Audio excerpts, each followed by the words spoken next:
ఇసప్పాలెం మహంకాళి ఆలయ పునర్నిర్మాణ పనులు పరిశీలించిన ఎమ్మెల్యే అరవింద్ బాబు ప్రత్యేక పూజల్లో పాల్గొని శిల్ప కళాకారులతో మాట్లాడిన ఎమ్మెల్యే నరసరావుపేట నియోజకవర్గం ఇసప్పాలెం గ్రామంలోని ప్రసిద్ధ మహంకాళి అమ్మవారి ఆలయంలో ఆదివారం సందర్భంగా నిర్వహించిన ప్రత్యేక పూజల్లో ఎమ్మెల్యే డాక్టర్ చదలవాడ అరవింద్ బాబు భక్తి శ్రద్ధలతో పాల్గొన్నారు.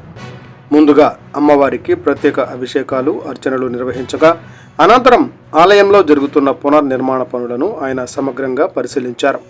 ఆలయ అభివృద్ధి పనులలో భాగంగా తమిళనాడు రాష్ట్రం నుంచి వచ్చిన నైపుణ్యమైన శిల్ప కళాకారులు చేస్తున్న శిల్పాల తయారీ విధానం, వినియోగిస్తున్న రాయి రకం, శిల్పాల డిజైన్, పనుల పురోగతి తదితర అంశాలపై ఎమ్మెల్యే వారితో మాట్లాడి పూర్తి వివరాలు తెలుసుకున్నారు.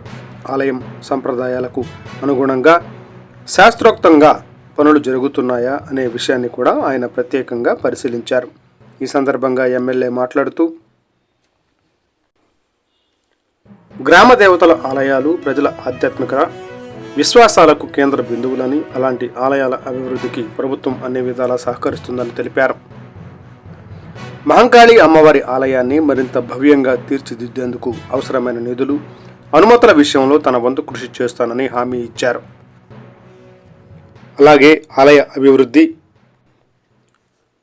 పూర్తి అయిన తరువాత భక్తులకు మరింత సౌకర్యాలు కల్పించేందుకు త్రాగునీరు, విద్యుత్, క్యూలైన్ ఏర్పాటు వంటి పలు అంశాలపై కూడా దృష్టి సారిస్తామని పేర్కొన్నారు. పండుగల సమయంలో భక్తుల రద్దీని దృష్టిలో ఉంచుకొని ప్రత్యేక ఏర్పాటు చేయాలని ఆలయ కమిటీకి సూచించారు. ఈ కార్యక్రమంలో ఆలయ కమిటీ సభ్యులు, గ్రామ పెద్దలు, స్థానిక ప్రజాప్రతినిధులు, టీడీపీ నాయకులు, కార్యకర్తలు పెద్ద సంఖ్యలో భక్తులు పాల్గొన్నారు.